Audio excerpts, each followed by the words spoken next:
La suppression prévue à 2 ans des cookies pose énormément de questions. C'est d'un côté un fait totalement hégémonique ou unilatéral de la part d'un GAFA. Donc forcément ça pose la question aujourd'hui quelle est la place au dialogue dans une industrie qui se cherche énormément, notamment côté médias. Donc on pourrait se dire c'est la victoire des GAFA, ils vont fixer les règles plus que jamais. Et en même temps, on se dit que la réflexion derrière, elle est quand même déclenchée au début par le RGPD. Donc on a tiré les premiers, on espérait en effet que ça remette en question un petit peu l'exploitation de la donnée. Et les réponses, en tout cas, n'ont pas été suffisamment satisfaisantes pour qu'à date, on se retrouve dans une situation soit de dialogue, on l'a vu avec le framework IAB, on a vu les coupures et ainsi de suite. Donc aujourd'hui, la question, c'est comment un annonceur, une marque, peut anticiper le sujet. Ça aura forcément des impacts si la chose se confirme. La fin du cookie, c'est la fin aujourd'hui des mesures telles qu'on les connaît, c'est la fin des partages d'audience, la fin de pas mal de pratiques du marché. On peut se dire que d'un côté, on a des opportunités. Déjà de reprendre conscience qu'en tant qu'annonceur, on doit constituer un asset de data first party, on doit se mettre en situation de sérémiser le monde, donc d'arriver à avoir de l'embasement plus systématique, d'arriver à avoir de l'identification des consommateurs. Donc ça, c'est vraiment un sujet de fond pour tout marketeur dans les 5 à 10 ans, c'est comment j'identifie le maximum de mes clients et pas des anonymes. Le cookie avait naturellement une fragilité, il était supprimable et de ce point de vue, le RGPD était un peu bizarre puisqu'on arrivait à signer du consentement avec un cookie qui était supprimable dans la foulée. Donc un contrat dont on peut effacer sa signature, c'est toujours très questionnable. Si on inverse, ce monde qui va se loguer, on peut se poser aussi la question de qui en sera le gagnant. Les GAFA forcément, mais pas que. On a vu le geste avec son initiative autour du SSO qui arrive enfin à la maturité. Je me suis créé un compte, ça fonctionne très bien. On verra ce que ça donne après en termes d'adoption et quels sont les services qu'on va rajouter, parce que c'est bien de demander aux gens de se loguer, c'est mieux de leur expliquer et de le valoriser. Et à contrario, un vrai sujet sur aller plus loin, parce qu'il n'y a pas que le digital qui aujourd'hui pourrait appeler à de l'identification, tous les points de contact avec le consommateur. Et donc ça ouvre la question aussi d'une manière un peu plus omnicanale de réconciliation 360. Une fois qu'on dit tout ça, il n'empêche qu'on a vu aux États-Unis une lettre ouverte de plusieurs associations. On s'imagine qu'il y aura très certainement la même chose sur d'autres géographies parce qu'on n'est pas prêt. On n'est jamais prêt. On l'a vu avec DSP2, tout le monde a demandé 1 an de plus pour pouvoir se mettre en situation. On l'a vu avec le RGPD. Mais on voit qu'il y a naturellement des gens qui ont plus ou moins anticipé ou qui sont eux-mêmes à l'initiative. Et aujourd'hui, c'est plutôt les GAFA qui peuvent vivre son cookie, puisque la majorité des interactions qu'ils ont avec leurs clients, elle est loguée. Donc ils y sont déjà. En fait, il y a 2 mouvements dans le digital. Historiquement, il y a cette globalisation, cette uniformisation à l'échelle mondiale. Le digital, c'est un appui d'une certaine façon de la mondialisation. Et à l'autre bout du scope, on se dit c'est un super outil pour faire du one-to-one. Donc on est un petit peu dans ces 2 dimensions qui paraissent opposées. En réalité, on se dit les outils, les process, les méthodes peuvent en effet être entre guillemets mondialisés. Maintenant, le traitement et ce que je vais faire comme proposition à un consommateur doit être naturellement très personnalisé. Et au milieu de tout ça, il y a les orgas physiques réels, les orgas humaines qui existent, les départements, les régions qu'on retrouve dans les organisations commerciales, la plupart des marques par exemple. Et aujourd'hui, elles ne sont pas prêtes. À la mondialisation d'un côté et à partager la donnée entre différents départements et zones géographiques, et de l'autre côté quand même une vocation de s'améliorer en termes d'efficacité client final. Donc ce mouvement est intéressant parce qu'on voit qu'il faut reconnecter les silos départements d'entreprise, travailler mieux un département avec un autre, et en même temps, ce sujet de géographie qui vient se plaquer là-dessus vient énormément questionner sur aussi le fait d'avoir des approches où on peut se dézoomer du ultra-mondial, avoir des KPI consolidés à une échelle planétaire, à comment, encore une fois, je suis capable d'adresser les besoins de M. Dupont à Carcassonne. Une fois qu'on dit ça, aujourd'hui, nous, on remarque une vraie volonté du terrain, notamment pour les gens qui ont un réseau physique, de se dire, le digital, il est présent dans la vie de mes clients, et moi, en tant que directeur de magasin, responsable d'agence, ou même commercial B2B sur la route, j'ai peu de moyens, moi, de m'en servir pour améliorer mon efficacité commerciale, ma capacité à gérer les besoins de mes clients. Donc une fois qu'on essaye de trouver des solutions, on se rend compte que le digital et le physique représentés, on va dire, par les directeurs de magasins, représentés par les commerciaux de terrain, ainsi de suite, ont vocation à se retrouver autour d'une data, si possible, homogénéisée, qui leur permette de prendre la mesure de ce qui se passe sur le terrain, mais augmenter de sa partie digitale. Et finalement se dire, ok, je vois très bien ce que font mes clients dans ma boutique, mais je vois aussi ce qu'ils font potentiellement sur le site web de la marque et potentiellement chez les concurrents sur Internet ou ailleurs. Donc ça, c'est des beaux projets de reconnecter les départements d'une entreprise et notamment de réfléchir au sujet de géographie. Le sujet de géographie, c'est naturellement un sujet qui aujourd'hui était un poil simplifié à outrance. On a des traitements homogènes de territoire, mais on pense qu'il y a un vrai enjeu à segmenter et à trouver des magasins comparables, à trouver des autres géographies qui se comportent de la même façon pour pouvoir spécialiser les dispositifs de communication. Ça ne résoudra pas le problème de la réconciliation de données sur tous les touchpoints, qui là est un autre sujet, parce qu'en l'occurrence, le consommateur il laisse des traces un peu partout et c'est des ensembles de données aujourd'hui qui ne sont pas consolidés. Et voire il laisse des traces sur Facebook ou sur d'autres plateformes qui sont des jardins clos sur lesquels on peut naturellement juste dire qu'on n'arrivera jamais à réconcilier cette donnée-là. Tous les canaux offline qui ne sont pas dématérialisés sont aussi des interactions qu'on ne trace pas à date.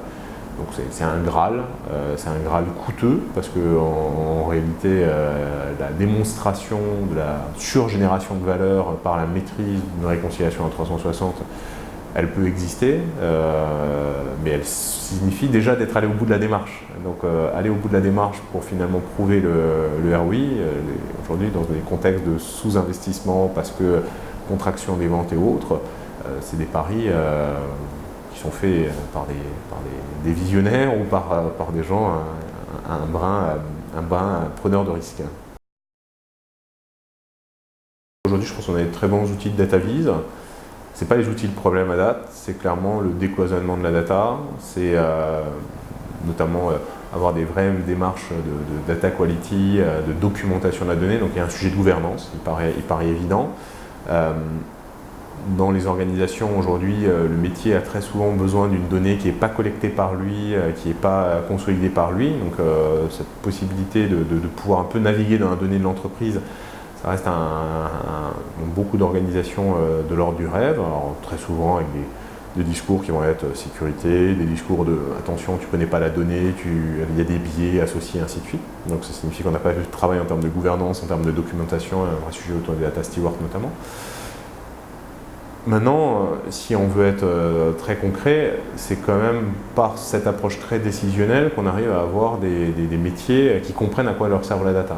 Donc si on ne veut pas en faire un truc qui soit très intellectuel et très lointain, il faut leur permettre d'avoir accès à la donnée qui fait du sens pour eux. Donc aujourd'hui, c'est des initiatives très souvent sur un cas d'usage, là où on se dit que le cas d'usage que nous on aime bien, qu'on appelle data démocratisation, c'est-à-dire pouvoir donner à grande échelle de l'accès à la donnée au plus grand nombre, ça reste encore un sujet très bridé, et notamment bridé par un manque de maturité.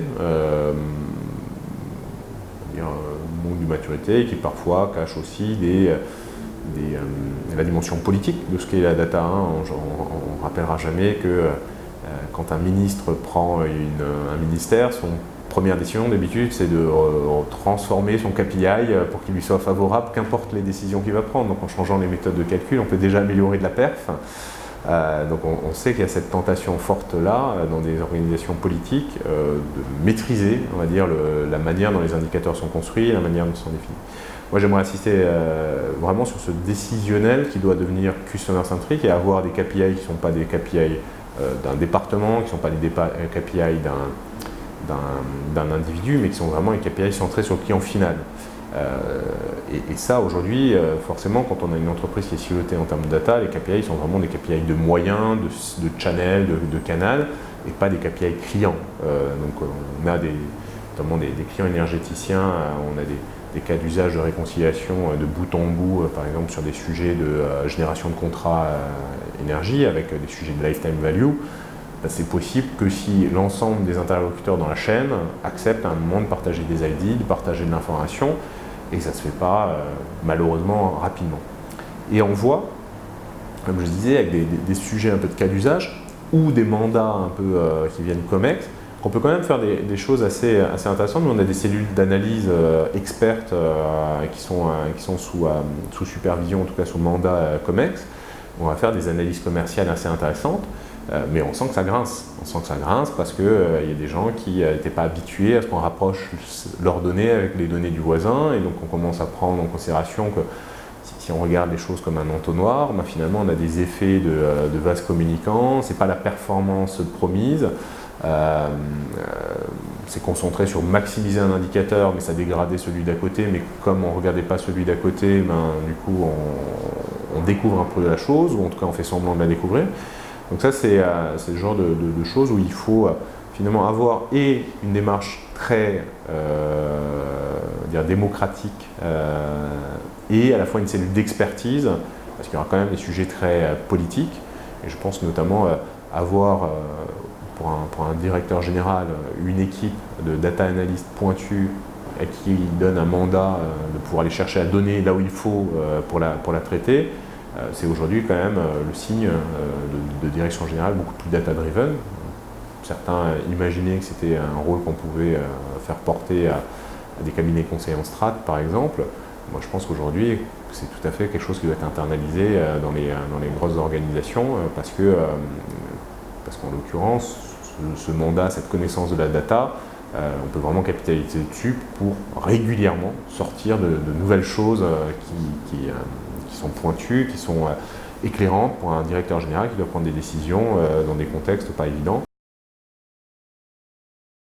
L'automatisation, par exemple, c'est une réduction du risque, c'est un gain en réactivité, parce qu'on se dit là aussi, si on regarde un petit peu plus près, il y a des choses qu'on ne peut pas faire en temps réel s'il est traité par l'humain, ou il y a des sujets de pic de traitement qu'il ne pourra pas encaisser, ou en tout cas qui s'étalera dans le temps. Donc c'est clairement des opportunités de faire des choses aussi à un coût réduit. Donc ça c'est l'autre dimension, on pense tous au self-care avec le digital, on pense qui était déjà une certaine manière d'automatiser les traitements, on n'a plus besoin de passer forcément par des équipes physiques pour pouvoir faire certaines tâches. Donc sincèrement, c'est le sens de l'histoire, c'est le sens du local. Par exemple, on ne pourra pas décliner un plan de communication, faire le reporting sur 4000 zones géographiques avec un stagiaire. Il en faudra beaucoup. Et je ne suis pas certain que c'est ça qu'on a envie de lui faire faire. Donc si on peut programmer les choses, on est quand même dans quelque chose qui aujourd'hui est beaucoup plus robuste, beaucoup plus pérenne, très certainement beaucoup plus économique. Donc il y a beaucoup d'intérêt. Maintenant, ça fonctionne que aussi si on a standardisé les méthodes. Si je vais au bout de la métaphore, il y en a une que j'aime bien, c'est apporter du poisson au pêcher, et apprendre à pêcher. Donc, si je regarde les revenus et la manière dont on travaille avec nos clients, à une époque, on leur apportait du poisson. En fait, pour un client, c'est sympa, parce que tu payes que quand tu as envie de manger du poisson, tu payes un poisson, quelques dizaines d'euros, en fonction de la nature du poisson, ainsi de suite. Quand les clients nous ont dit « je veux apprendre à pêcher », en fait, tu as commencé à lui faire prendre un bateau, donc tu l'as aidé à le choisir, donc tu as dû le former à sortir en mer, et en fait, le coût d'accompagnement entre j'achète un produit fini à je deviens moi-même honneur et capable de faire, en termes de consulting, le rapport est sans équivalent.